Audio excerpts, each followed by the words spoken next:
Let's fucking go. You are listening to the Outlaw the Axel podcast. I'm your host, Troy Neff. I'm the fucking guy. Whoa.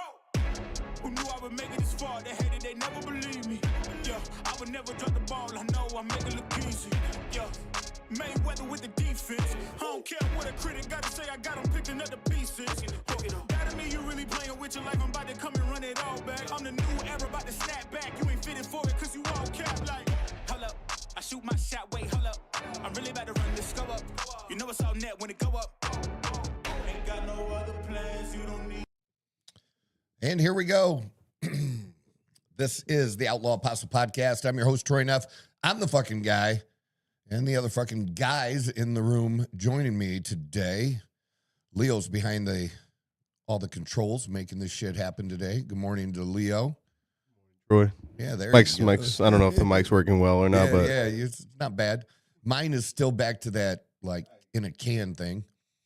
And also, good morning, Mike. Good morning, sir. How you Welcome doing today? back. I'm glad to hear that your grieving period only lasted a few days. Time heals all wounds, so that's it. You just gotta just wait it out. Yeah, well, I don't know. Did anybody even pick the Broncos at the beginning of the season to win the division? Yeah, a lot of people are actually picking us to win the Super Bowl just because. And before the year started? Yeah, absolutely. Those people were crazy. Nah, shoot.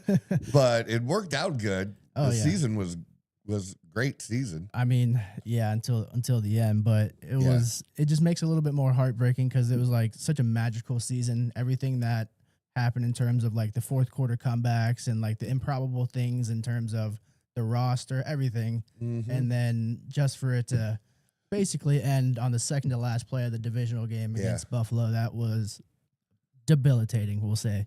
Much like the Bears. The Bears had a lot of games that came down to the last drive or the very end of the fourth quarter, and you know they won something ridiculous like 7 out of 8 of them or something like that. I mean, there were times in the game where you could say that. Well, I will say it like this. I'll say that when it mattered the most, Bo Nix was at his best. Yes, sir. I mean, so it didn't really matter. Everything else that happened during the game, and people can criticize, you know, his completion percentage, whatever. When it came down to it, when it mattered most, he did the job, and he's, you know, puts himself in that group, I guess, of guys that, you know, who would you want to do that last drive for you? Who do you have confidence in? And he's working his way into that group. He was that guy. I would say he did it. I would say I'd say he's solidified himself as somebody wanting that scenario. Yeah. A lot of people going in, they didn't. When he was coming in, the experience was actually a negative thing. There's like, oh, he's 24, going to be 25. He's been in college for so long. Like, it was unorthodox compared to the norm recently. And that experience, Sean Payton saw it, and that's pretty much the reason why Bo Nix is so comfortable in those situations. He's been there. He's seen the different types of defenses, the disguises. Like, he has the utmost belief from Peyton and everybody on the team. So it's like, I feel the same way about Caleb Williams as well. Like, the talent was always there. It's just about getting the belief and the team around him to make it happen. And Ben Johnson has turned that the whole franchise around in half a year. So it's really about just finding the right man for the job sometimes. Well, when you have teams making the Super Bowl that didn't even make the playoffs last year, it shows you how quickly things can turn around. And we kind of highlighted that a little bit with college too, with Indiana, how you can go from the most losingest school in history and in 2 years just turn the whole program around. Yeah, like, I mean, that's just phenomenal. They lost twice in 2 years, and both losses were 2 years ago. Right? So it's like, and to very, very good teams. and it's like there's no fall off that's gonna come. Like, people think this might be a one-time deal. No, like they've restocked and reloaded to defend their national championship. I mean, the quarterback they got, Josh Hoover out of TCU.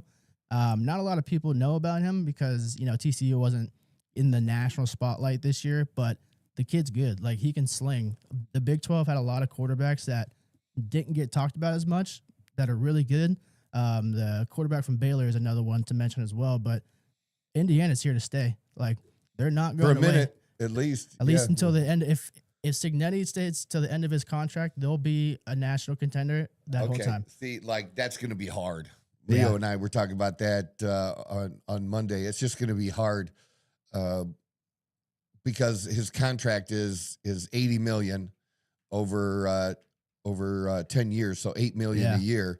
And looking at the way that they're willing to open their checkbooks up, specifically the Titans, what they were willing to do and when they were trying to scoop up Harbaugh, their offer, by all indications, was more than what New York was willing to pay, and New York paid $20 million a year for 5 years. But it just wasn't the right fit for what the control that Harbaugh wanted. But, a guy like Signetti, who has no NFL experience, but just in seeing what he did, and I don't know if his style would translate to the NFL with the players because of the disciplined way that he, runs the organization. I don't know about that, but somebody's going to throw out a $15, $16 million offer to him. And then loyalty is great, but when you're talking doubling that kind of money, and at this stage in your life, and how many opportunities do you get to set up your family like that?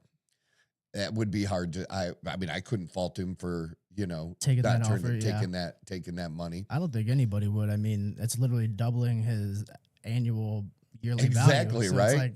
But at the same time, it's what do you weigh? Do you basically want to become essentially the Nick Saban of Indiana and become a god to the whole state, or do you want to take that next step, go to the next level? I think obviously the money is going to be attractive, but I think things change. But he did mention not too long ago that he made his decision a long time ago that he was sticking with college ball. And, that's fine. But like we said, a lot of things change. They're going to make him say no a lot of times. This is all I'm saying. He may do it, but they're going to make him say no a lot of times. Just the same way that many people believe that, in this current environment with the number of college football positions, head coaching jobs that came open as well, that, you go make Nick Saban, even though he's retired, you do make him say no. You at least dial up the phone, and you're almost negligent if you don't, kind of a thing. I kind of agree with that. But, it's just going to take Mark Cuban. Mark Cuban's going to have to open up his checkbook, man. Yeah. That's what's crazy is that's nothing to Mark Cuban. I would say they have, now that Indiana's good, at football, they now have, there's this website where you basically register as whatever your alumni was. If you're LSU, Indiana, Ohio State, you register, I graduated from here. Once, I think it was the beginning of the season or midway through the season, they overtook, I believe it was an LSU that had technically the largest alumni connection, alumni community. So it's all those people from Indiana are now wanting to be I went to Indiana. I want to be a part. I went to Indiana. Now it's they have Mark Cuban. His wallet obviously stretches a lot further than most, but they have other people that are probably doing very well for themselves that love football.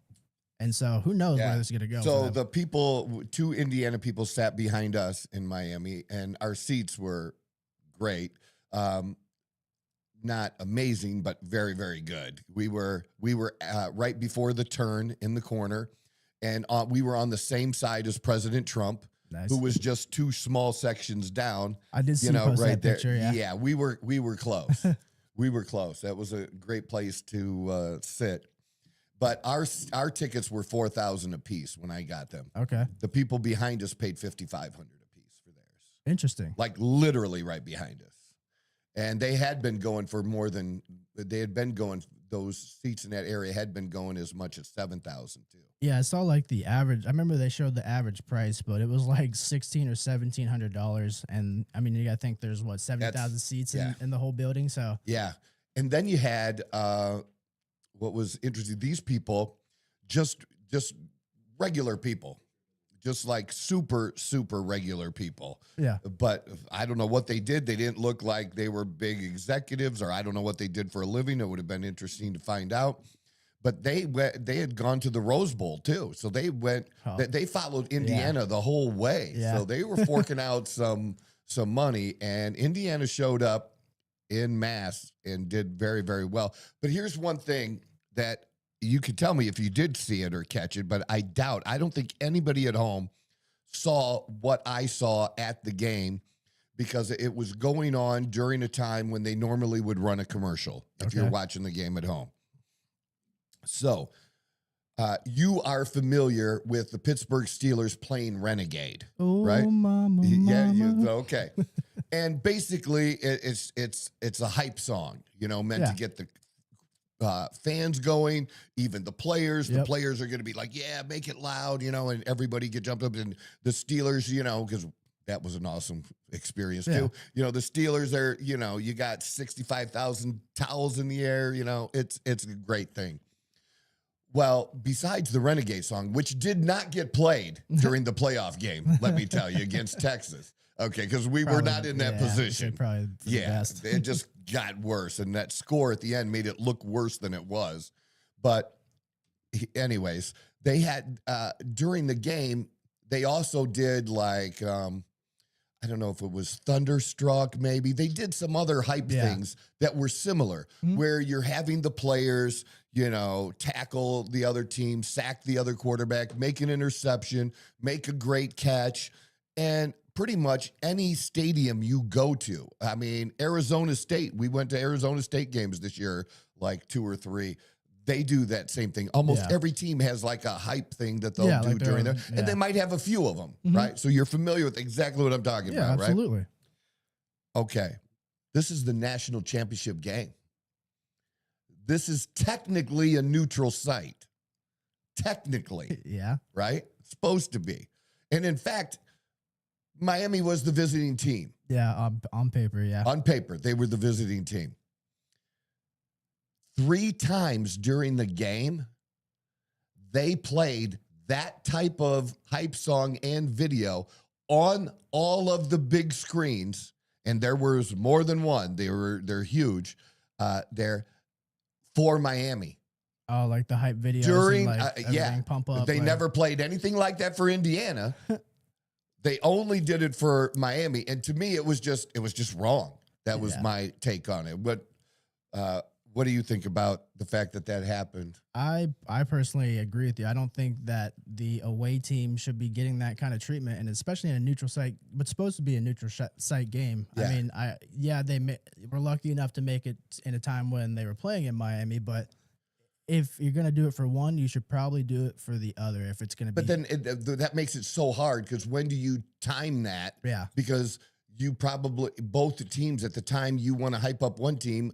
The other team has the momentum. You want to keep them hyped, so you just don't do it at all. Now, where I would agree with it is in the playoffs, like if you have a first round home game, it's a home game. It's not a bowl game. It's not any of the bowl games, the Rose Bowl. I've been to several. I was at the Ohio State Notre Dame game in Atlanta. I've never seen this happen before. Yeah. And we probably usually won't, because, how often is the national championship and the home team that plays in that stadium going to come together? That's probably not going to happen for a long time again. Yeah.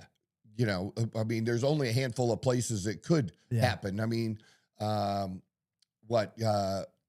doesn't USC, don't they play in the Rose Bowl, right? Yeah, the UCLA, I think UCLA plays in the Rose Bowl. I think USC has their own stadium. I think they've had it for a while. I could be wrong though. It's been a while since I've looked into that, but I agree 100%. There's no reason why you should be giving one team any sort of perceived and not a single person has talked about this. Yeah. I just think if they lost though, with all the ridiculous things the NCAA does and fines people for, that wasn't called out at all, and that there's no fight. Like, because somebody didn't tell the higher ups that they were going to do that. Oh, Somebody just did it and got away with it, and they got away with it 3 times during the game. And the thing about it, the fans, why would Miami fans complain? Yeah. They're not going to complain. Yeah. But I tell you, Indiana fans were kind of like, what the fuck is that? That's not cool. It's just not, it's just not cool. Any sort of like especially in a time when I know it's not like directly relevant, but in a time when sports betting is as big as it is now, anytime you show any sort of perceived bias or like favoritism, a lot of times you have to answer for that. But you're right. Yeah. No one's mentioned it. And it's like, you didn't even know it happened. Yeah. That's what I'm saying. Like I watched the whole game. Like exactly. A lot of it has to do with just like what does and doesn't come to light. Like essentially, if enough people complain, as we see, you tend to at the very least raise awareness for what you're complaining about. Yeah. But and when you have like millions of dollars being bet on one game, as the NCAA, they don't have the greatest reputation, but you have to be like, hey, we can't be giving this off. Like, there's no way that we can be showing that we want. People already think it's rigged, man. That's what I'm saying. Like, we're already fighting an uphill battle here. Like, people already think that we want Miami to win just because they're the more profitable school, I guess you could say. But Indiana is just the breaker of everything. Like it was a first for everything. It doesn't matter whatever you threw in their way, any sort of perceived bias, any sort of negativity, doubt, whatever it was, they put that in your face and they beat the shit out of you with it. Like, that was the best part. And that's probably a big reason why no one said anything, because Indiana won. Yeah, absolutely. One of the cool things about the whole thing, at least for me, is as much controversy as there was, and there was some about who got in and who got out. Yeah. The thing is, in the end, the right team won. To me, the truly the best team won. And for them to do what they did to Oregon, who was a really, really good team. You look at Oregon's losses like the last 3 years. Like, it's like Michigan, Ohio State, Indiana. Like, it's a handful of losses, but it's to the very, very, very best. Yeah. To your point, like, they don't lose unless it's to the very best. And then it's completely different to absolutely curb stomp them the second time around. That was nuts. Yeah. I mean, like, I think that was the most shocking thing out of all of the playoffs. Not only the fact that Indiana was just dominating everybody, but how well they dominated Oregon, because, I mean, Oregon lost twice all year, and it was only to Indiana. So, like, realistically, you can make the argument if they didn't have to run into Indiana, they would have been playing for a national championship. So it's like, for them to beat them by, 56 to 20 something by the end of the game, that's like, and it was even worse than that. I mean, they tacked on some at the end that made it look a little better than it was. The garbage time points made it look better than it was. It was like 50-something to 7. That was the real feel of the game, that it was just done. And the way the team like differentiated themselves from the teams they played in terms of discipline, like Oregon is not really an undisciplined team. Like Miami was, and their physicality was able to keep it close. But in terms of discipline and just how good of a team they are overall, Oregon is still top 2. You could argue the second best team in the nation still. Yeah. So it's like the fact that it just shows you the culture and the president that Signetti has set there, to where it's just like, if you don't give them a chance to beat you, they won't. Yeah. It's nuts. They just don't make mistakes. Yeah. You have to play a near perfect game to have a chance against Indiana. And that was one of their worst performances, Indiana, is in the national championship game. But I don't think of it as that they performed badly. I think that Miami came up with maybe the best defensive plan that I had seen. That was just really, really good. And the other thing that I got out of this too, because when you look at Fletcher, when you look at Tony, there were a number of players on Miami's side that individually, you just look at their playing numbers, those are the kind of numbers that players on a winning team have, or who won the game. Those are those kind of numbers. Yep. Rushing the ball for over 100. Tony having 130 or 150 or however many fucking yards he had. That guy is just, and for him to be like, he's almost less than a freshman, right? Because he went to college early. He just turned 18. Yeah, recently. It's ridiculous. And if he was allowed to go to the NFL this year, if he's allowed to be drafted, he'd be a first-round draft pick. Yeah, absolutely. That's just crazy, man. Yeah. So, but the difference was you didn't have that really on the Indiana side. You had the one receiver that came out of the mass of players in the middle of the season who did have like 8 catches in that game, and he had a good individual performance. I forget his name off the top of my head, but that was good. But it was the team, and that's what defined Indiana. Yeah. That they won as a team, where Miami had some great individual performances. Yeah. But when it came down to the actual team, and that's it showed me at least that Fernando is pretty much maybe the only quarterback in this draft. That's worth a damn. At least honestly, in the first round. Yeah, honestly. Anybody else is, Carson Beck at best, if he can get on with the team and stay in the NFL for 5 or 6 years as a backup somewhere, that'll be a good career for him. Yeah. Honestly. Because he just didn't show anything. No, he was more of like, he did well. I hate to give like the label like game manager out a lot, but he played as like a very good game manager in the sense that he wasn't turning the ball over a lot. He wasn't making he wasn't the reason they were losing for the most part. The main reason Miami lost is just those stupid penalties on like, they'd have Indiana on like 3rd and 15, 4th down or something, give them a fresh set of downs, and then you give them that second life and they're going to make you pay for it. So it's like being undisciplined. Yeah. So it's like you said, it's just like the team altogether is vastly superior to pretty much everybody they played. And a lot of it has to do with the fact that Signetti, he likes the older, more experienced guys. Because I don't know if you saw Alberto Mendoza is actually transferring out, who thought that he would kind of like take over the mantle for Fernando. But with Signetti bringing in Hoover, who's more than likely going to take the job, it's very clear that he has a specific way that he wants to do this. He wants people with experience. He's okay with letting somebody, learn behind, a year or two. But in the world of NIL, when you have a chance to just transfer anywhere to play and make money, it's very hard to sell that to anybody anywhere. Yeah. So I think who knows? He might have laid out a new blueprint for college football. Well, who may knows? have. He's did something right for 2 years. Time and will tell. The other thing that, even though it was only 2 years, the fact that the coaches that are with him have followed him from like 3 schools ago. Yeah. Or that, whatever that university was, Ilhan or something. Well, that's back in Ohio. There's one IUPUI, and then that one I know. That's in Pennsylvania. Yeah. There was a wasn't there an Ilhan? Yeah, Ilhan is like IUPUI, and then Elon, and then James Madison, and then obviously. But those coaches have been with him for a long time, and that type of stability. Yeah, that's just good for them, really. So let's move quickly to the NFL real quick.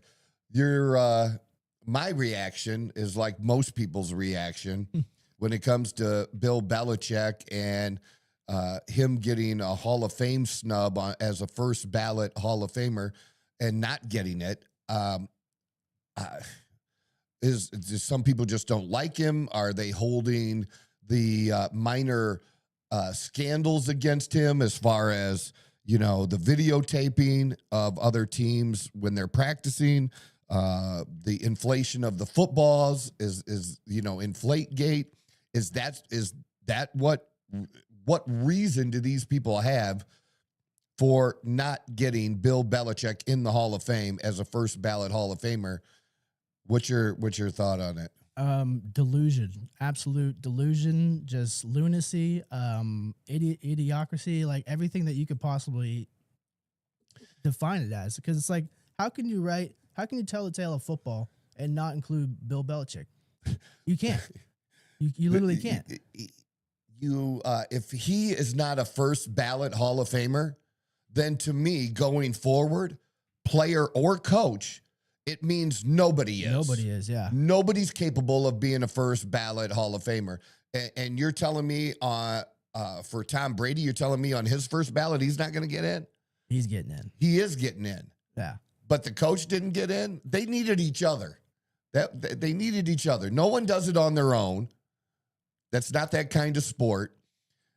And all the great teams, the Terry Bradshaws or whatever, all your great quarterbacks, they all had other Hall of Famers on their team, the super great teams. It's just what it was. It's just a team sport. At the end of the day. Exactly. But I just don't know how that happens or what the reason could possibly be. But it really, to me, the sad thing is it makes the Hall of Fame kind of a joke to me. Yeah. Even though I lived close to it, fairly close to Canton, a couple hours away, I never went to the Hall of Fame. And I could have. I don't know why I didn't.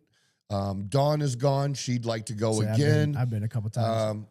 Would I go? Absolutely, I would go. But this kind of thing really leaves a bad taste in my mouth because it's kind of like Major League Baseball in a way where if Pete Rose wasn't in the Hall of Fame, it's like, fuck you guys. You're not a real Hall of Fame. I'm not going. I'm not going because you take that one thing out and just base it on his playing career. And he wasn't accused of making any bets during his playing career. So you get in on your playing career, not as a manager, but as a player. Yeah. And how do you keep the guy that has the most hits, the best hitter, the most hustle, the man who did more with what he had than anyone else, as far as talent.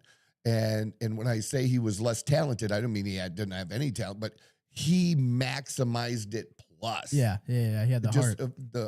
The things you can't measure, and it just makes it a joke. And I'm like, I'm not going, not unless they put him in, and then I just hate the way that's handled. And I've had a problem with some of the, lineups or people that they're putting in or not putting in. But especially for this one, this is just a slap in the face. And to me, it's not just a slap in the face to Bill Belichick, it's to the fans. Yeah, absolutely. 100%. Isn't the Hall of Fame for the fans too? Yeah, I mean, why else would you have it? To be honest, if it's not to be commemorated and I was about to say worshipped, but to be remembered by football fans, because the most ironic thing with this happening to Bill Belichick is there's very few people who love and appreciate football like to its fullest extent than him. Like we're talking historian, like the hugest advocate for this sport in every possible facet. And then for him to just get burned on this. And he's got 2 more rings as an assistant coach. Yeah. He's got a total of 8 fucking rings. So it's like you can't talk about football without talking about Bill Belichick. He has reached the highest goal 8 times. And it's like if you hold Deflategate and Spygate against him and that's your reasoning, that's okay. That I don't agree with it, but that's okay. But you have to do the same for Robert Kraft, who's being inducted into the Hall of Fame this year, which I also think has something to do with it. And you have to do the same for Tom Brady. You have to hold them accountable for the same reasons that you held Bill Belichick accountable. So it's like, if you don't do that. What, you just didn't want, you think they didn't want them on the stage at the same time? I think, well, there's a couple rumblings about the Colts former GM. He was like one of their front office executives for a long time too, but Bill Polian, he hates Bill Belichick because of the whole Deflategate thing. And like even though they beat the Colts by running for like 300 something yards that game, he never like let that down. So I guess he's one of the voters that were in there, and he was heavily advocating not letting Bill Belichick in.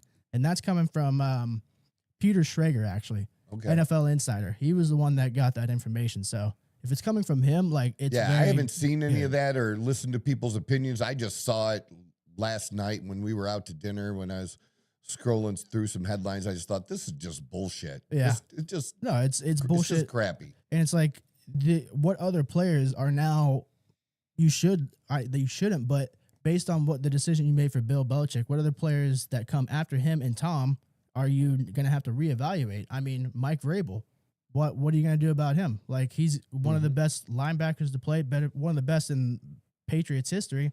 They have countless corners, defensive linemen, offensive linemen. Like, they have so many people that help with those championship runs. Yeah. What do you like? Where do you credit them now? Where are they? Were they Hall of Famers before this Bill Belichick news? And now they're not? Like, there's just so much up in the air because of this one decision. Yeah, and it still doesn't matter. Like, that just was, well, they'll give it to him next year. Yeah, probably so. But just for this to happen at all, like, my point of view is if this person doesn't qualify, it's just that cut and dry for me. If this person doesn't qualify, then nobody is qualified to be able to be a first ballot Hall of Famer. So.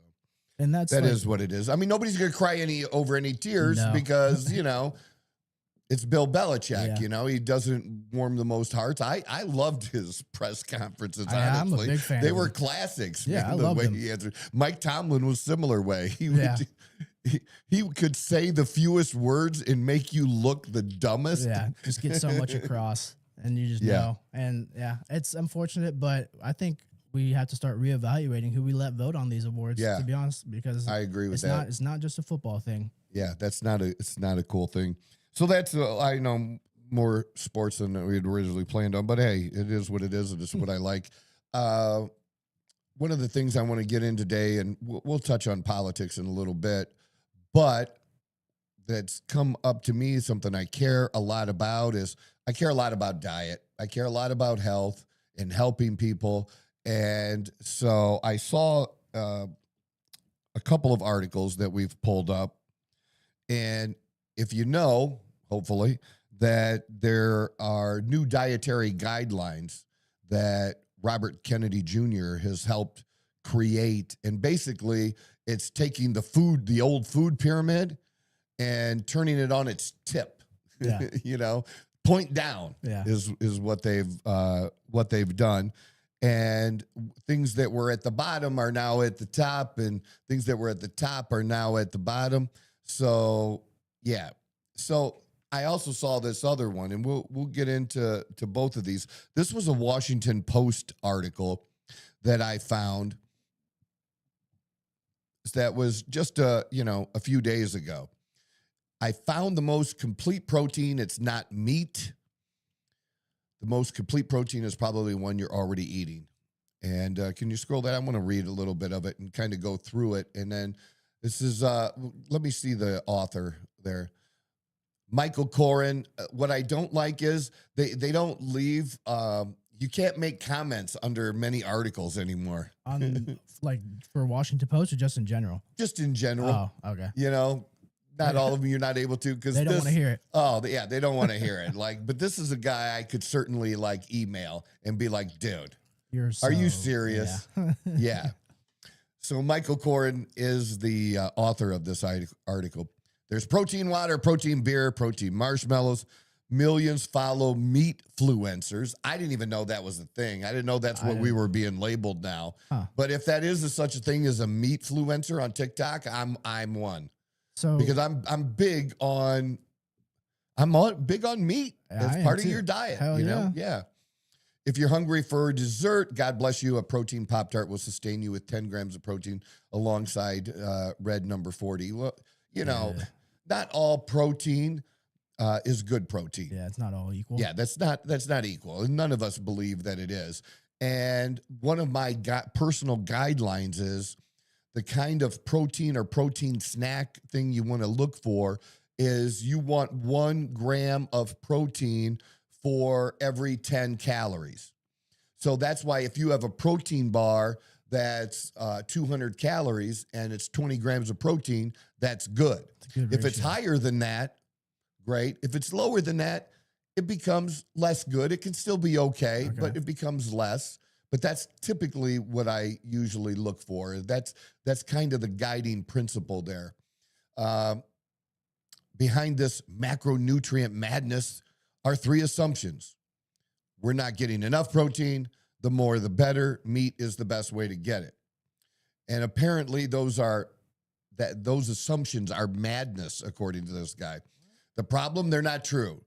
Humans need some protein, of course, but an entire multi-billion-dollar industry is sprung up to sell us a lot more of something we don't need in such quantities at a significant cost. It doesn't make most of us healthier, and in some cases leaves us worse off. And I'll just say right there alone, that is so fucking wrong. It's hard to overeat protein. And the dietary guidelines of, what you need to sustain life is way different than what you need to be the healthiest version of yourself. Yeah. Those are two different things. You can get by with a lot less protein. That doesn't mean you should. And is protein superior? In a lot of ways, it is. Especially if you're getting enough of your carbs, or even if you're somebody who, like me, has done just a diet of all, meat, bacon, and eggs, those kinds of diets, they've worked for me. And I felt good. I've done about every kind of diet there is to do. But in all of those diets, one of the things that I've always maintained is there's more than one right way to do things. But in all of those, even going back to when this is, before you young guys' time, that there was a low fat fad for a while. So you had carbs, but you had almost no fat. But what was consistent was higher protein. So you had higher protein and carbs. You also, have the higher protein and fat and less carbs. You're getting into the keto kind of diet and those kinds of things. But they all had higher protein. Higher protein is just key. And especially if somebody, wants to control their weight, there is nothing more satiating than protein. Protein sources are more satiating than other types. And the fact that a calorie, people can say, oh, a calorie is a calorie. Is it really? Because a calorie of protein, your body will use more energy to process that than it will if it's carbs or fat. So you could take the same amount, the same number of technically of calories, but net, it's going to be what your body takes in and absorbs is going to be less with the protein because it's going to process it faster. It's like expending more energy. To lose weight, somebody has to be in a deficit. Well, the deficit has to come from either taking in less calories or it has to be an increase in energy output. Yeah. Or it can be both. Whatever. It can do that. So that article, just reading through, that's the first time I've seen that article, and just hearing you read through it, the first thing in my mind is, like you said, it just thinks of that agenda of one day everybody, you're just going to live in your pods and you're going to eat your bugs.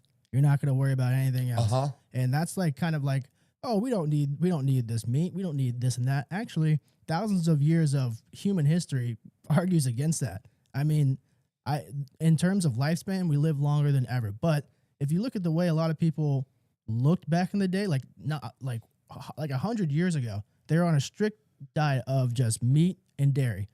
And they were, shape-wise, they were in better shape than pretty much everybody, the average person today. Yeah. They didn't live as long because of other reasons, but in the immediate present, they're in great condition because they were also having to do manual labor and everything like that, which helps. Absolutely. But it's why are we straying away from something that's already been figured out for hundreds, thousands of years? I don't. There's an answer to this at the end. There's an answer to that. But yeah, I'm a big believer in carnivore, and I'm okay if somebody can't do carnivore and they like their carbs. Both are okay. But even taking in the carbs, to go with if you go with the minimum amount of protein, like they're suggesting, the minimum or the lower amount that you need to survive, well, you got to make up those calories somewhere, and making them up through carbohydrates, it's not going to be as satiating. It can contribute to overeating.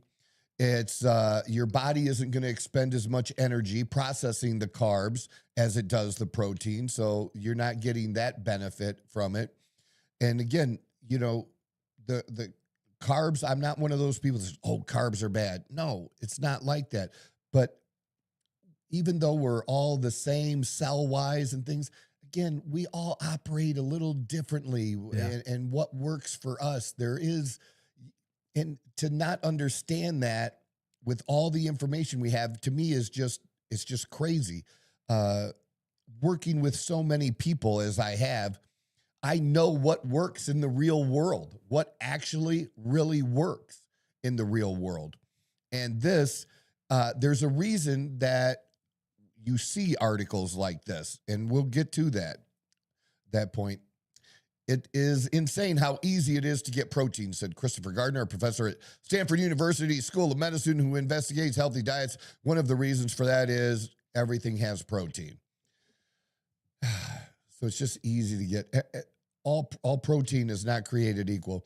You would not guess that from the online discourse. So several months ago, I began wading through it in search of an ideal protein for my busy, hungry mornings. The bar was high, convenient, affordable, healthy, tasting, and satiating. I was open to any source: eggs, dairy, plants, or meat, but preferably something I could make with one hand while holding an infant. My journey through the scientific literature and decades of nutritional research led to one conclusion: we're overthinking this. Oh, the irony. Mm-hmm. We're not overthinking it. This is something that people eating more protein. When I talk to the average person, and especially somebody who wants to lose weight, it's very important that usually their protein intake is very much so on the low end. And then if they are overweight, they are going to be more at risk because they're more likely to be diabetic, and being overweight leads to so many other bad things when it comes to, disease and things that we have. So this absolutely does matter how much protein you need. Now, the difference in how much protein that I need versus that you need, that's different. The protein amount that I need is more because I am in the gym. I am a gym rat. And that, I need the calories. And where do I want to get those extra calories from? Well, I prefer to get it, to push the protein barometer. And it's worked for me, and it's worked for a whole lot of other people in the fitness world as well. The perfect protein is probably one you're already eating. But first, I had to dispel the 3 myths to see some simple truths. So let's go through these myths. Number 1, we're not getting enough protein in our diet. This seems logical. Protein is one of the body's 3 essential macronutrients. The other 2 are fats and carbohydrates. Our bodies make proteins from fundamental building blocks called amino acids. Of the 20 amino acids our body require, 9 can't be produced in-house. It means our bodies don't make it.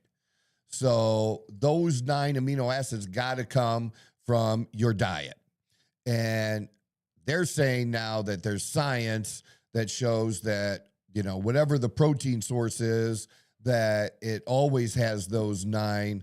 Well, I think that's a little bit, it's misleading, that just having it or having it in an amount that is worthwhile is totally different. That what they're really trying to do is get rid of the picture that,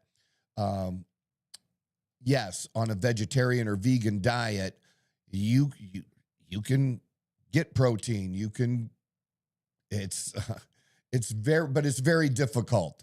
It's much harder on those kind of diets because of the quantity of the things you need to actually eat. Now, if you're going with bare minimums, then it might not be that hard to get that bare minimum that way. But that bare minimum that's not optimal. And I'm not about just surviving. That's the difference that I think gets lost in this particular article, is the difference between being optimal and just being, surviving. And I don't want to just survive. We recruit these from our diet. Our bodies use these amino acids to assemble thousands of different proteins that make life possible, from growing and repairing tissue to building hormones and brain itself. We're always doing this. Each day, our bodies replace 1 to 2% of our muscle protein. And it just goes through after, a couple months, everything is totally new. Entire data centers are devoted to the debate about how much protein the everyday, mostly male, very online American needs. And here, that's kind of like a subtle shot at men. men being men, these awful toxic men eating their, big giant brontosaurus leg or whatever, like Fred T-bones. Flintstone or whatever. Yeah.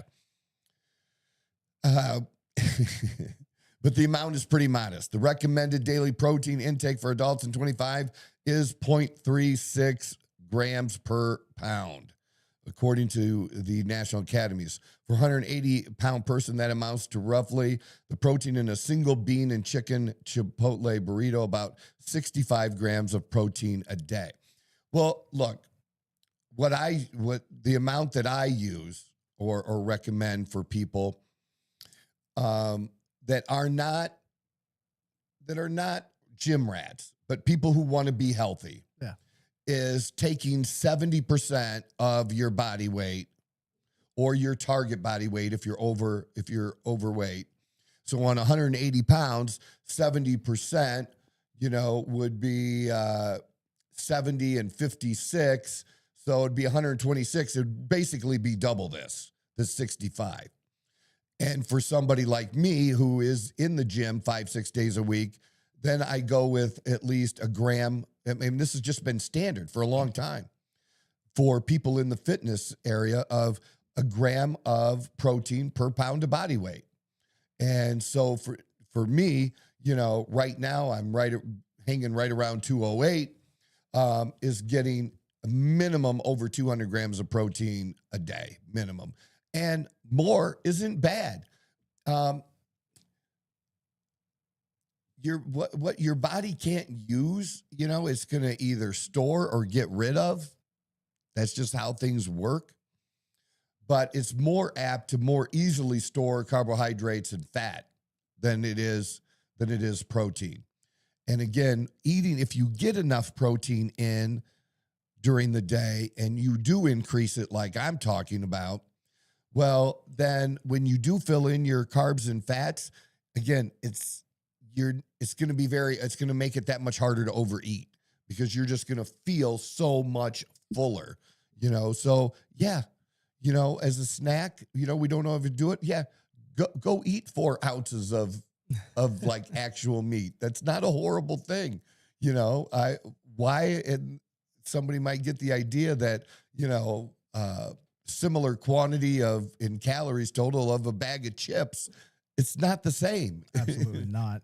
And it's not going to get you satiated, and it could drive you to eat more. We know that's what these highly palatable foods like this processed foods do.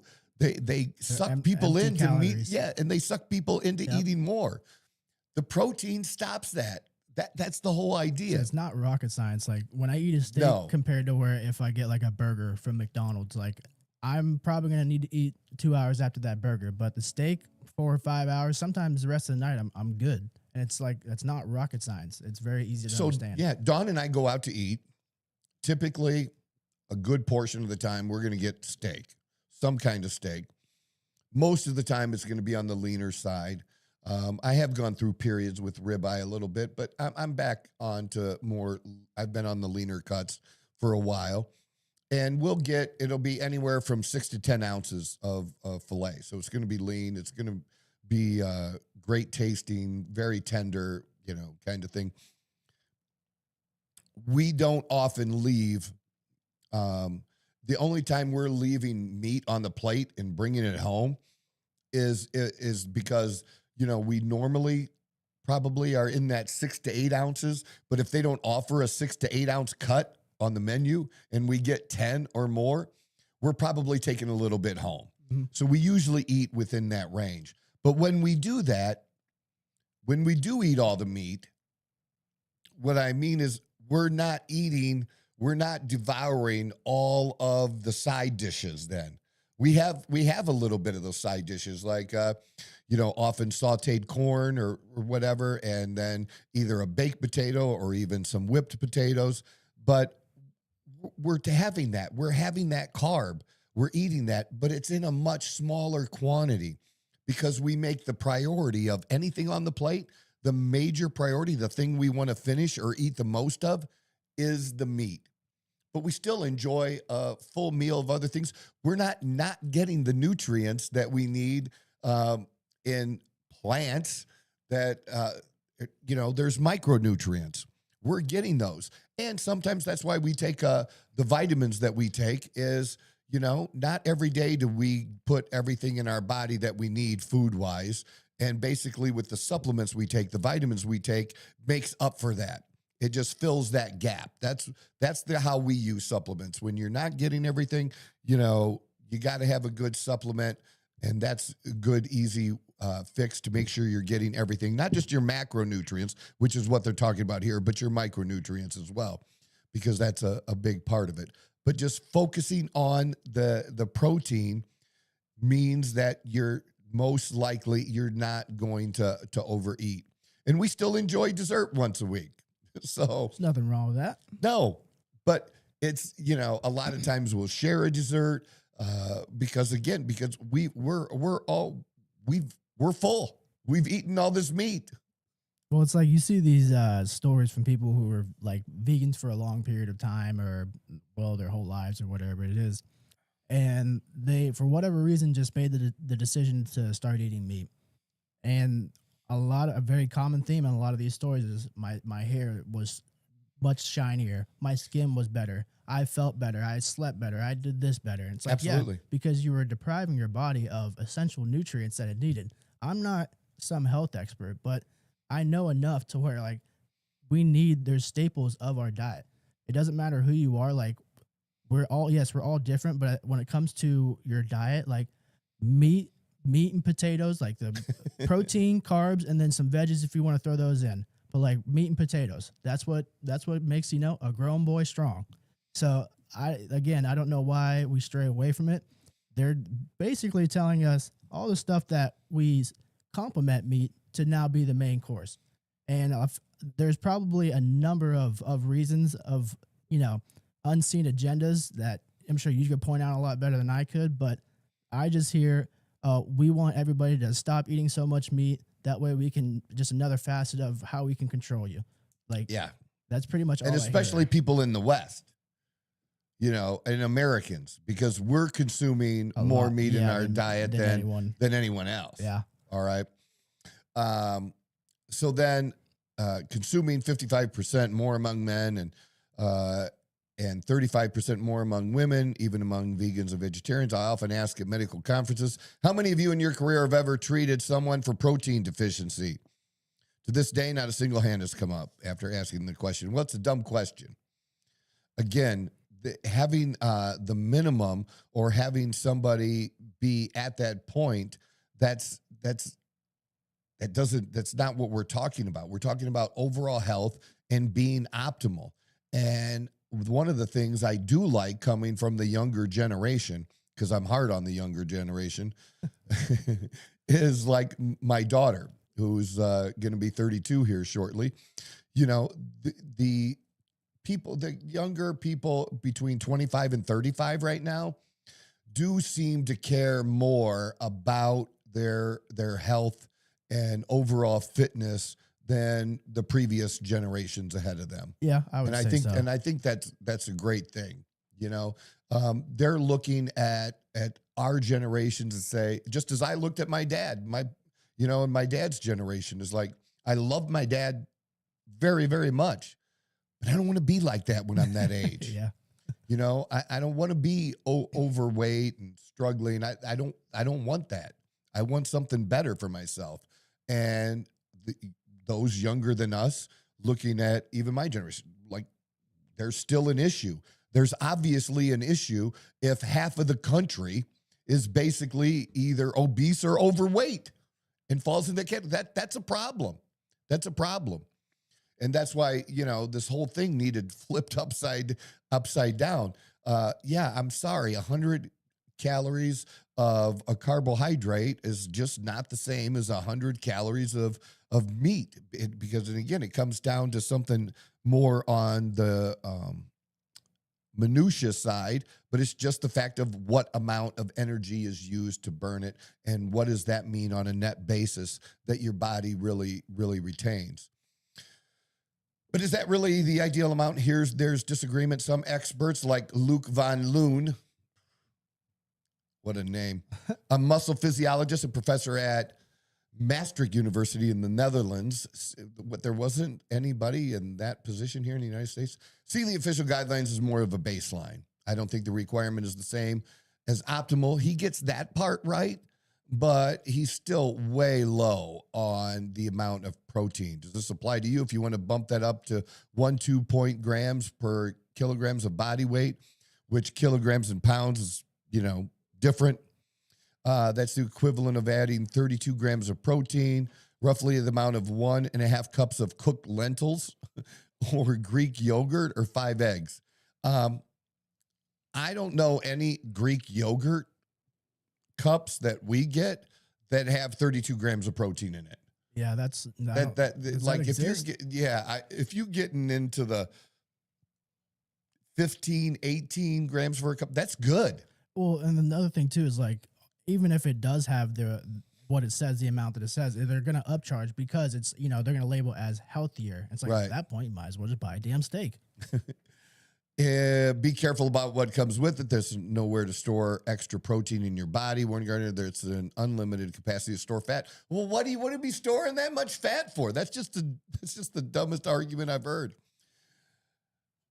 But I hear you say I need more protein to gain muscle at the gym. Unless you're headed to the Olympics, pricey protein supplements aren't much good. Evidence shows well-balanced plant-based diets support muscle strength and mass just as well as omnivorous diets. If that were the case, if that were really true, people who depend on muscle as a part of their sport or where that's a dominant part of their sport, you would see them eating those type of diets. I've seen the stuff out there, and I remember I can't remember the name of it. It was very controversial. It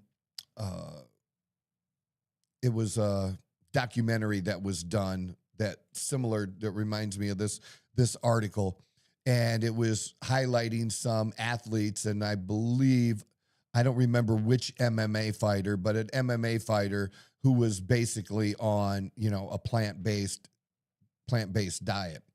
Was it Alex Caceres? I don't know. Okay. I don't know off the top of my head. All right. But I'll have to look that up. But the whole point is that very few do it. Very, very few do that. Well, with MMA too, the one thing that is different between their sport and most is they have to cut a shit ton of weight. For the most, like most of them do. So it's like, and they want to retain as much muscle while they're cutting that as possible. So there's a little cut, he might be on that diet, but the reasoning is much different compared to what this article. But there's so few people that do it that way. They do it eating meat. Like there's very few. Ask DK Metcalf to go on a vegan diet. Yeah, that's not happening. It does not make them better performance. If athletes could get better performance by eating more plant-based diets, they would. Yeah. Because they want every edge they can possibly get. Yep. So if that was a real thing, and don't think that people haven't tried it, they do. We do. But at some point, it's like, look, that just doesn't work. It would never work for me because I just don't like that many vegetables. I wish I did. I wish I liked broccoli more. Almost all the time, if I'm eating greens, it's green beans. Like, seriously, I eat a shit ton of green beans every week just because that's what I like. I've never been a broccoli person or peas or any of that kind of stuff. And if you are, I think it makes it easier in doing your diets as far as choices. But, to me, you got to do what you like too. So that I'm not one of those people either that only sees food as fuel. And I know those people. Which is great. It's not, I don't have any, I'm not shitting on them in any way, but I like to eat good. I like to eat well, and I like a little more variety than that, but it's still, whey protein powder or protein drink that's pre-made, every bit as good as meat. But I use a combination of both, but it's still focusing on the protein. Because it's really hard to eat all the protein that I know that my body needs. It's hard to get it from just meat. And so I am supplementing with protein supplements, and I've tried all different types and what works and what doesn't. and what works for me. And that's just part of the journey of finding out. And that's what people need to do. Yeah. More than 90% of the weight gain in the gym is working out, said Gardner. Less than 10% is getting adequate protein. Well, that's just bullshit. Okay. Because just working out does not do that alone. It has to be in conjunction with how you're feeding it. The two go literally hand in hand. Yeah, I don't know. It has to go hand in hand. There's no other way around it. Myth 2, meat is a superior source of protein. It is. Meat is more protein dense than a plant, but saying it's better is a bit like saying a rocket ship is the fastest way to get around. That's true in a way, but overlooks the key downsides about picking up your kids from school. See, what he does in this argument is he puts these very absurd things out, extremes out there, and then tries to like argue against that. Yeah. And it's just, it's not true. Nothing is more complete. The real science is this.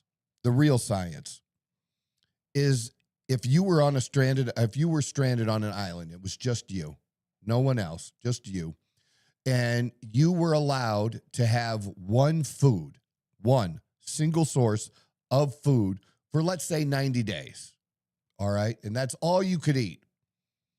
What would be the food that you would choose that would 90 days later have you be in the healthiest condition? I'm picking any meat. Lean red meat.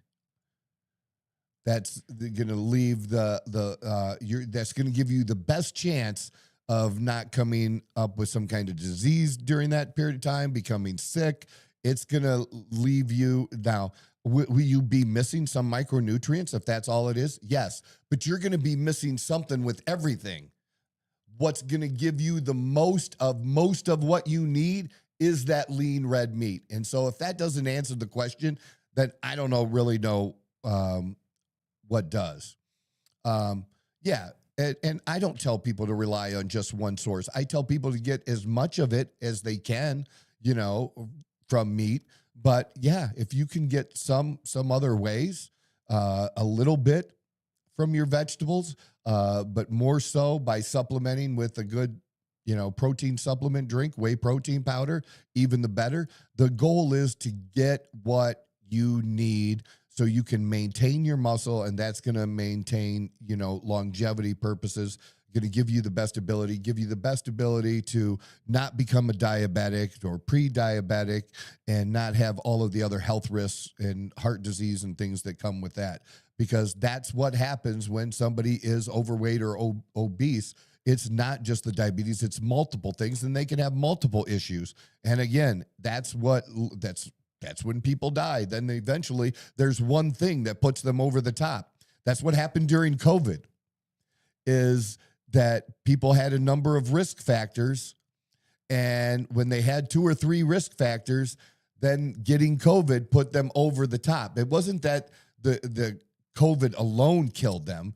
It was the fact that all of these 3 or 4 things together just put it over the top, and that's what got them. Yep. So let's go to the bottom, because I'm done with this dude. But look, I want to show you something at the bottom. I want to see what it looks like after. Oh, well, yeah. Plants aren't an incomplete. Plants are not as complete as meat based, but I'll tell you what. Yeah.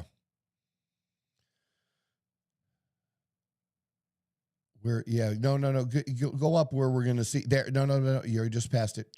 Slow now. Slow. Yeah. Here we go. Oh, there's comments. I'm going back on there because I didn't see those on my phone, dude. Because I want this guy. Keep going a little bit lower. Because after this, it's going to show a little thing about him right there. This is what I want you guys to see. Oh, you just passed it. We were right on top of it. We're zooming in, so it's a little bit easier to see. Oh, I could see it. Right there. Right there. Michael Corrin. This guy doesn't really write about diets, does he? No, I guarantee you this is not his main avenue. Michael is the climate coach advice columnist for the Washington Post. He spent nearly 2 decades as a reporter and editor covering climate, technology, and economics. Well, now I know exactly why he wrote this article, because he's saying that there's a whole beef, agenda. Yeah, this whole beef thing, it's causing climate change, and that we all need to do our part. Because, you know why? Because animals fart. Yeah, that's what happens. We fart. Like, I don't understand why. That's why I wanted to. And your fart, animal farts, are destroying the environment. They really believe that. They really believe that. They push. They really believe that. We shouldn't be eating that much because of those reasons. And it's that's why I like to see not to make fun of them, but to see what they look like and to see what they actually report about. Is this something that they're familiar with? No. I'm going to just, no. The answer is no. And it's unless you can. How many people even get to this point or read the article, even look at a little bit of this guy's bio? Yeah, they'll say, "Oh, the Washington Post. This is this article." Exactly. Well, of course, they know what they're talking about. Exactly. And that's not always the case here.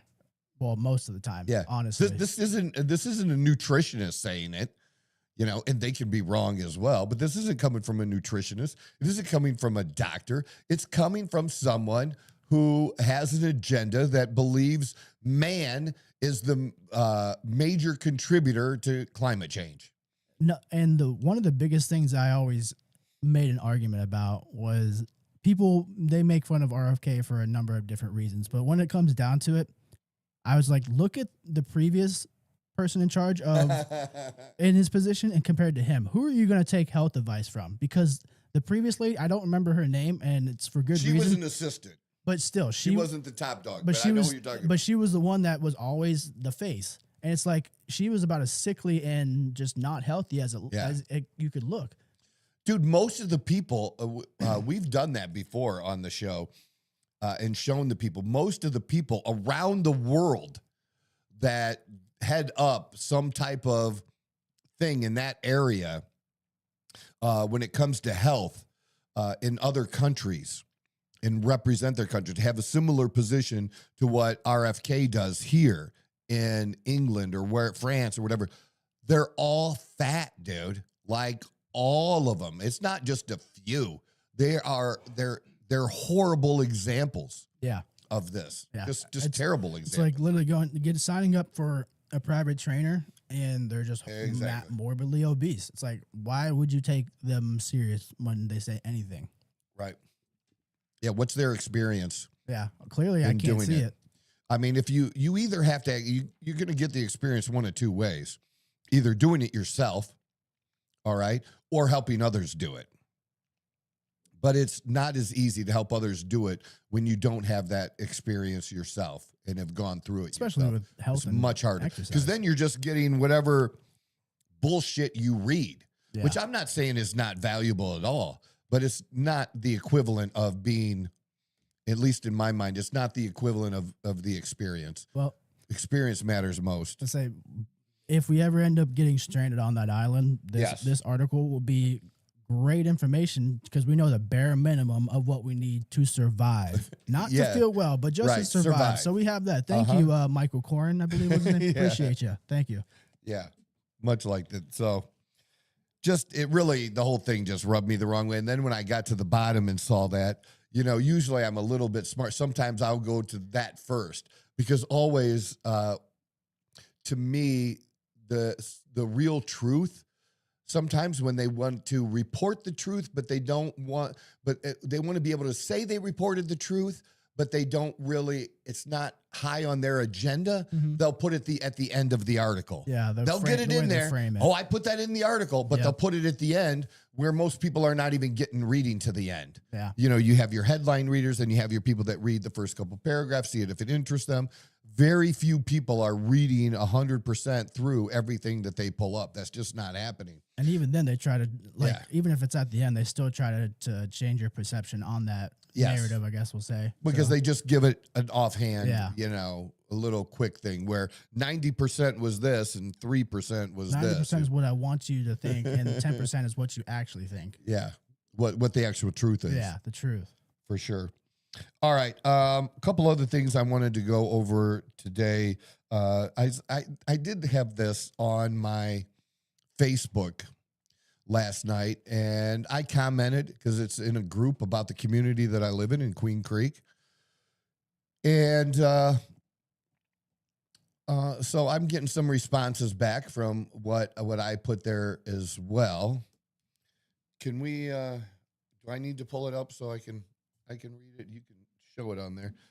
So one of the things in this group that I agree with many of the people who commented is that people get in this group and complain about kids a lot. Like it's really like the proverbial get off my lawn kind of shit. You know what I mean? Too much time on their hands, apparently. Yeah. Yeah. Very much like that. I can't say too much because I used to be the one that'd be like, hey, they tell me to get off their lawn. Yeah. So let me read through this real quick. This is Joe Bedinis. Life in Queen Creek is the group.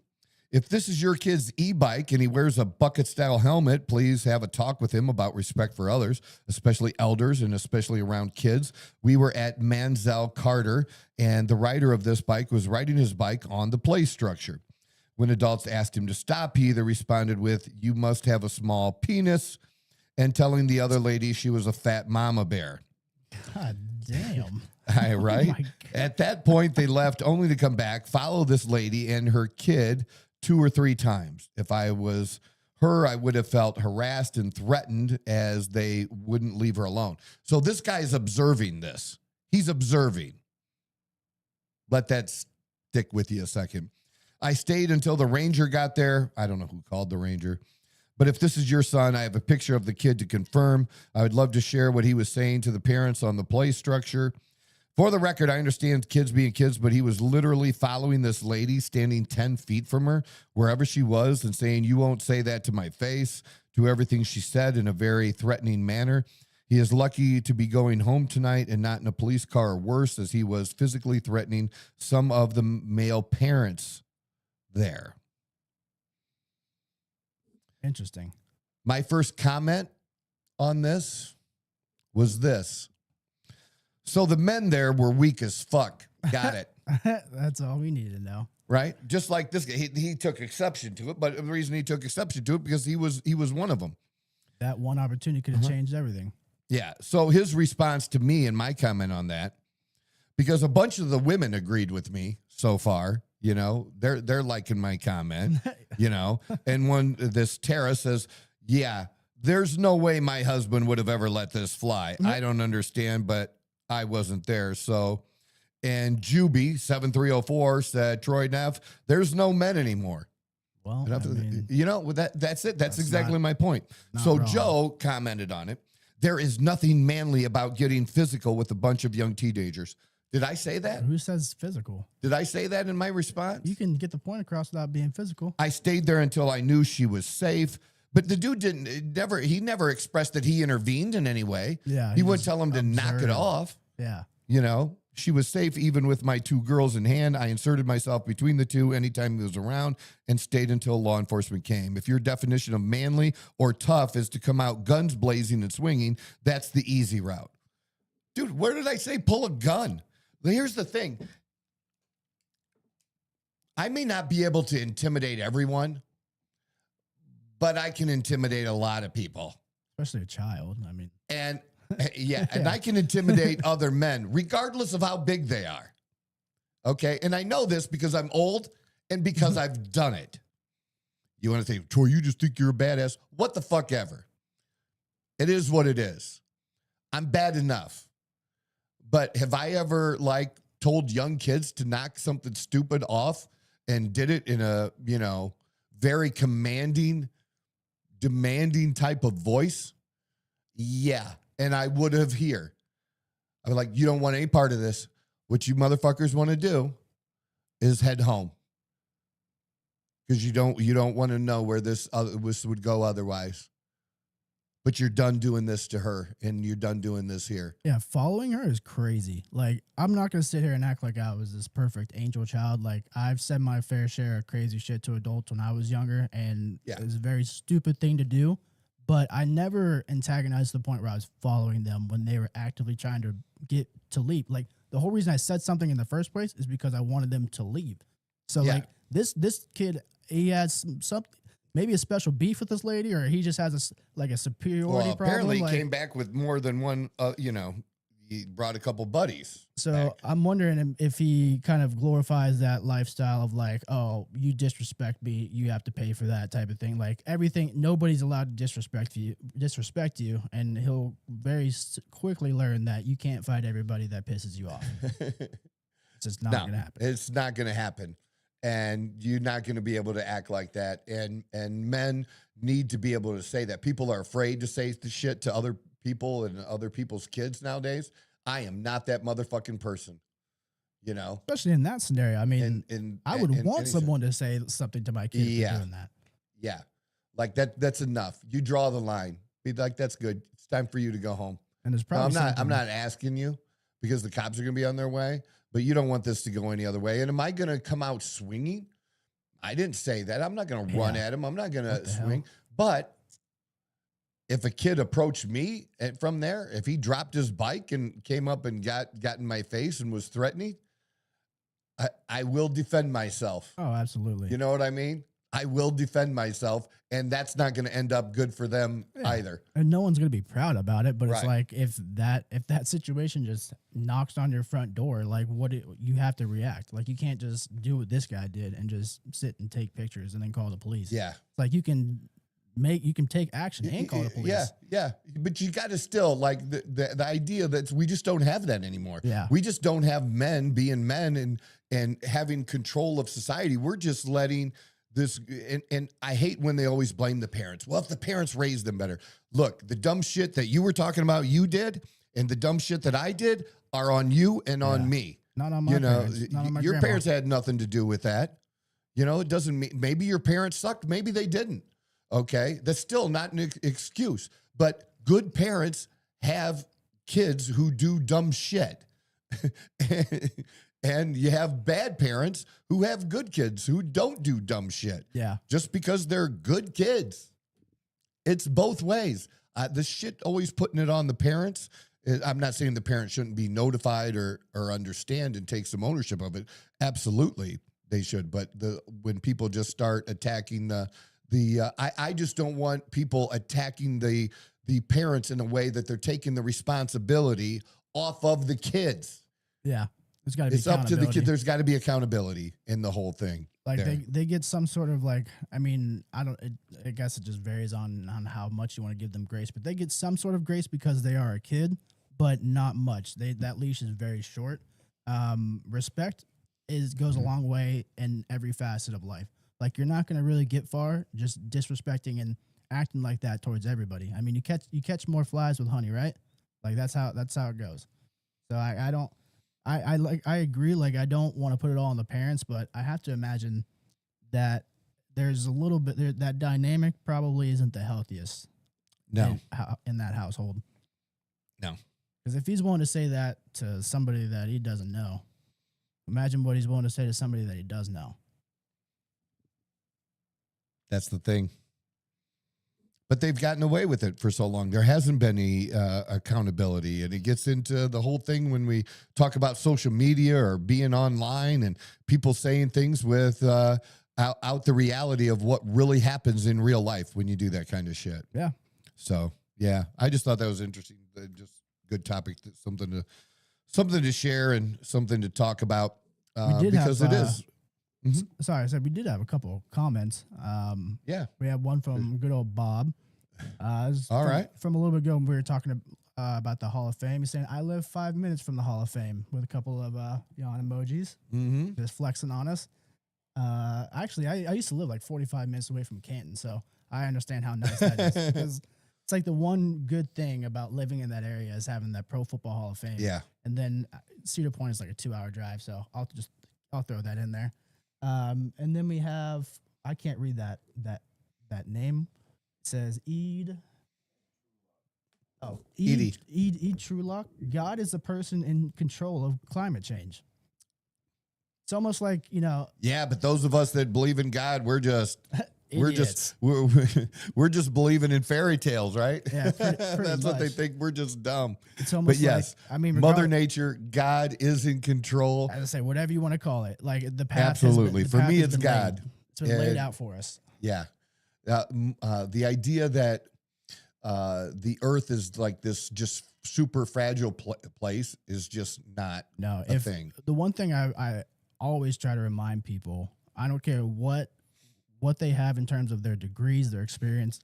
If Mother Nature wants to get rid of us, it will purge us like the plague. Like it will get rid of us.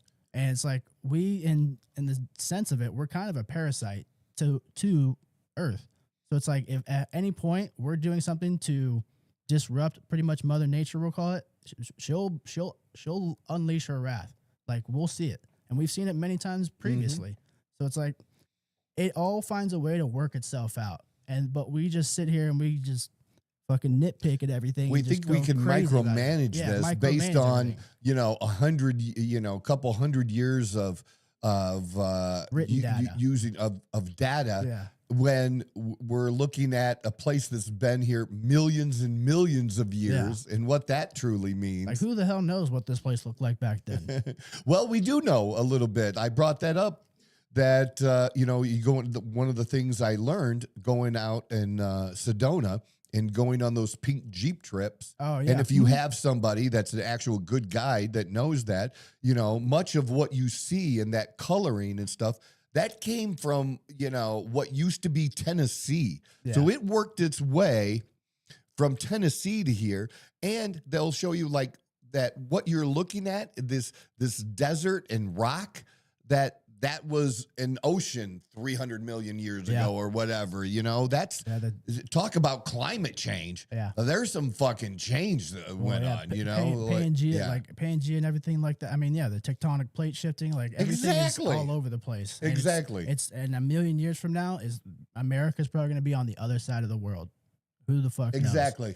Like, exactly. It's going to get floated away. This is such a small, insignificant amount of time, and if, in the real scheme of things. And if we're lucky, California will just fall off the face of the earth, literally.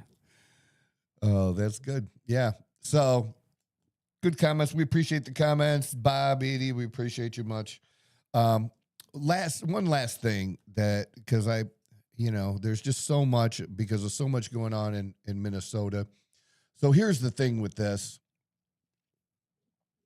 So yesterday, during a press conference that Ilhan Omar was having or doing, and she's been going after Kristi Noem, one of the people, like a number of people, especially on the left, two on the right, have been calling for her to either resign or for Trump to remove her. And I don't think that that's going to happen. But I guess anything can. I think it would be a weak move by the president if he were to do that and succumb to these types of people.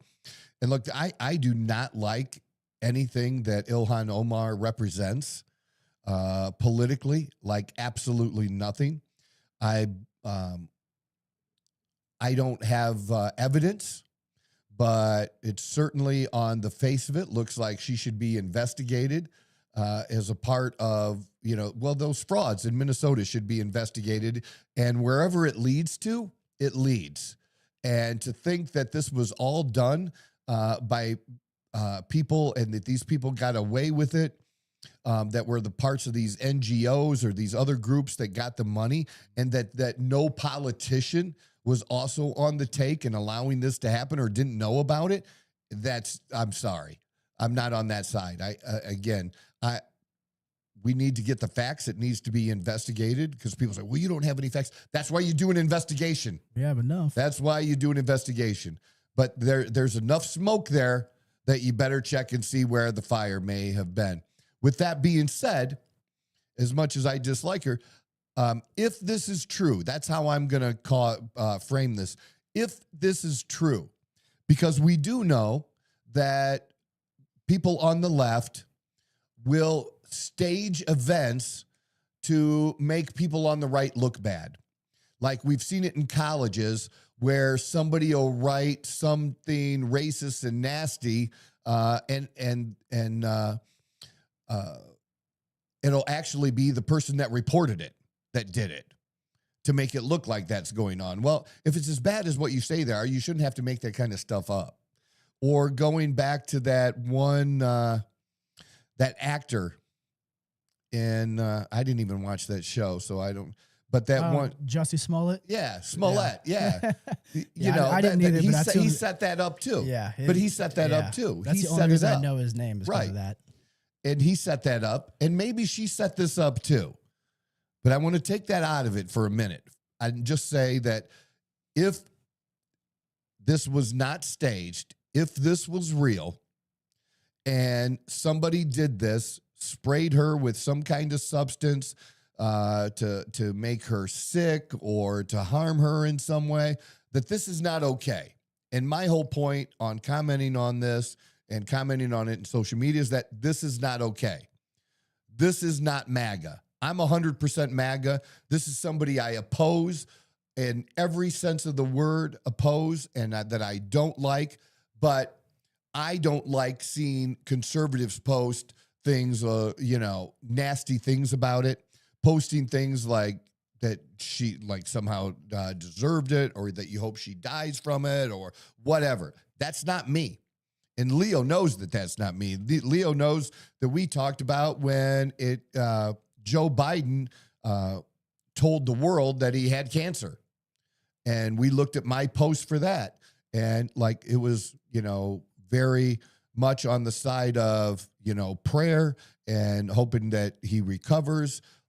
Just because I disagree with somebody politically and oppose everything about it, I'm not of that camp where I want to see violence or that kind of thing. And I don't want to see it here. Now, a lot of people are commenting on this in different groups that their first response is staged. Well, we don't know that, but we have, I would say it's fair to have some suspicions about it being staged because of things they've done. And if it is found out that that it was staged and she had anything to do with staging it, then again, then that should be gone after and prosecuted or whatever. But, just on the side of it, the nasty comments I'm getting towards me, just because I just said that I'm MAGA, but that this is not okay. It's just like, who are you people? So that's not the people you want. I'm a little bit I'm not as familiar with what happened with this yesterday. So somebody charged her and they had some kind of syringe in their hand, and so they sprayed it out at her, and supposedly it stunk or whatever. And then she went back and finished her little spiel or whatever, but it was made to look like or what it did look like was that somebody attacked her and was trying to get at her with this. So she was given a public speech. Yeah, right somewhere? here. Just can we play? Let's. I haven't watched this video, but perfect. We can play the video. It probably shows it. It's only 1:40, so we can do that. Of course.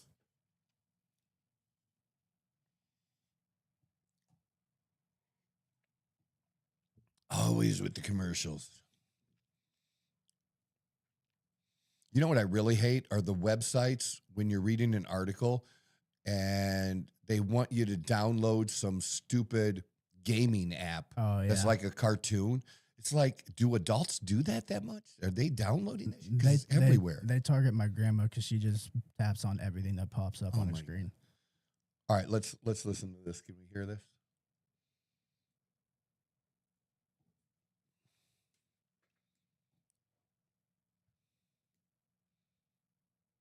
Yeah, we got nothing.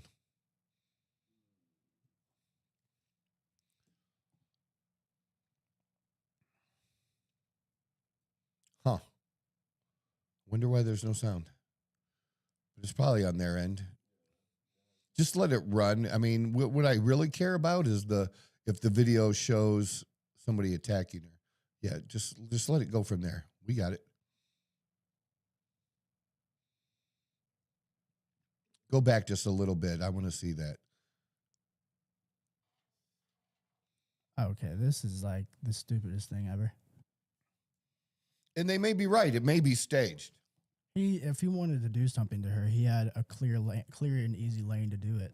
He literally stopped right in front of her and just started spraying her. And then she was going to go after him? Yeah, and then she starts to charge. That's kind of crazy. Yeah. I hate to seem like I'm like...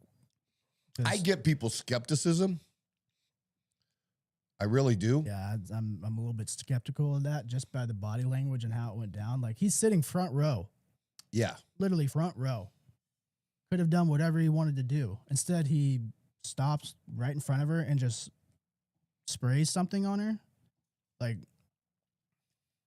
seems like you're kind of like, hey, what's like something that we could do that's politically charging but doesn't get me hurt?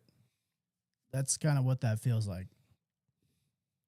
And we're talking, and we're also talking about Ilhan Omar here. So. Yeah, I know. But I just don't like this whole thing of people jumping to conclusions so quick.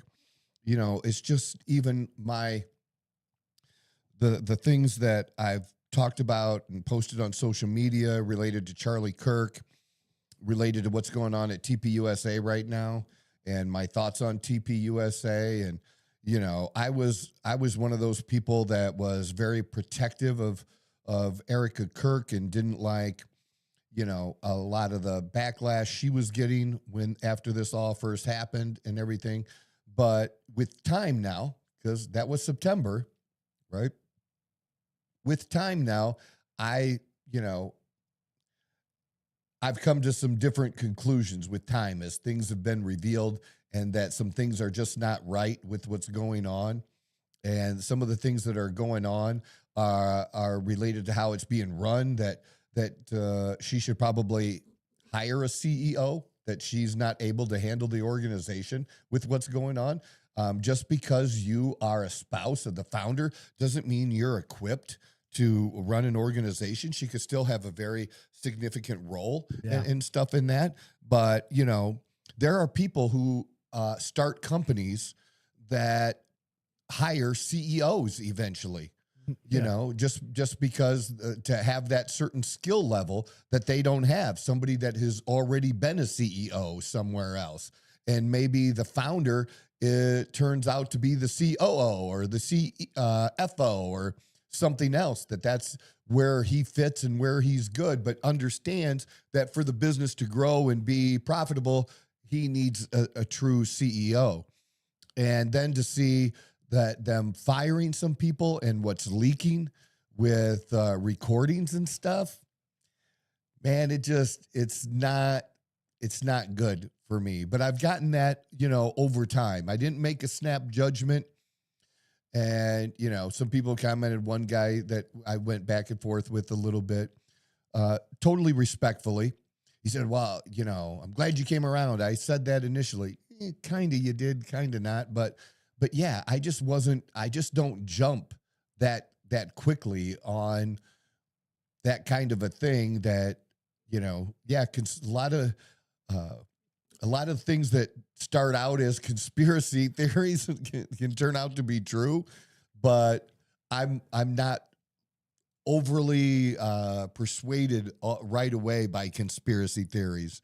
You know what I'm saying? It takes it takes a minute. Well, you know, anything over time it evolves. Yeah, because you guys see people at first like it was a tragic situation, but she was basically like by default put on this pedestal of, hey, you're now in charge of this. Yeah. So like I can't justifiably say if she had any previous ill intentions or she's just way in over her head and other people see that and they're taking advantage of it who may not. I think there's a big fight for power within the organization. There's a definite power struggle from within. And I mean, a lot of these leakings and recordings could be part of to get her. She's like, you know, I can't do this. And then somebody else takes it over. And then who knows what it turns into after that. But yeah, I haven't followed too much of what she's done in there. Like I've seen stuff here and there. I remember a lot of people getting upset with her about some fireworks thing that she did a while ago. I don't remember what that's for. I don't know about the fireworks, but I thought they were kind of like nitpicking. But now some time has gone by. And now we're saying like she's in over her head. Okay, so there was a recording that Candace Owens played, and the recording was, I believe, 8 days after Charlie's death. Wow. Or not 8 days, or 8 days after. It was shortly after the event. That's what it was. It was shortly after his memorial event. Okay. Okay, so whatever number of days it was, I'd have to listen to the beginning of it again. But it wasn't very long after Charlie's death. And to hear her tone of voice and just what she said in her own words, it just hits you as really odd that here I am, somebody that I've never met Charlie in my life. I'm even wearing my Charlie shirt today. Yeah, I never met Charlie in my life, but followed him like many of us did.